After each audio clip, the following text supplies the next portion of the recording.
एक छोटे से गांव में एक पुरानी हवेली थी जिसे लोग भूतों की हवेली कहते थे। उस हवेली में करीब 50 साल पहले एक अमीर जमींदार रहता था जिसका नाम मोहन था। मोहन ने अपनी पत्नी और बेटी के साथ उस हवेली में बहुत सुखी जीवन बिताया था। लेकिन एक दिन एक भयानक हादसा हुआ। मोहन की बेटी हवेली के पीछे के जंगल में गुम हो गई। ढूंढने के बावजूद वह नहीं मिली। कुछ दिनों बाद मोहन की पत्नी ने भी आत्महत्या कर ली। मोहन तब टूट गया और एक दिन वह भी हवेली में मृत पाया गया।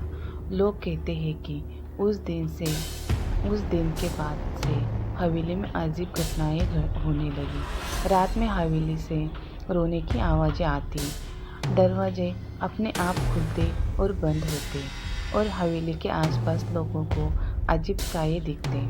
गांव वाले हवेली से दूर रहने लगे। एक रात 5 दोस्तों ने हिम्मत करके उस हवेली में जाने का फैसला किया।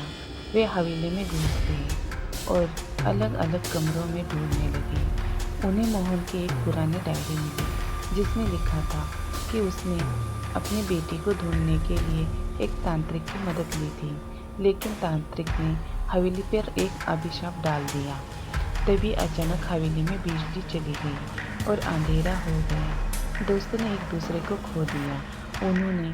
उन्हें हवेली में हर तरफ से आती आवाज़ें सुनाई दी। वे भागने की कोशिश करने लगे, लेकिन दरवाजे बंद हो गए। एक एक करके दोस्त गायब होने लगे। आखिरी दोस्त ने जब हवेली से बाहर निकलने की कोशिश की तो उसने देखा कि सब दोस्त दीवारों पर लिख रहे थे, मैं वापस आऊँगा। और फिर वे गायब हो गए। सुबह पुलिस आई तो हवेली खाली थी, लेकिन उसके बाद से गांव में अजीब घटनाएं होने लगी। लोगों को रात में हवेली में आवाज़ें सुनाई देती और कुछ लोग तो हवेली के आसपास अजीब साए देखने की दावा करते।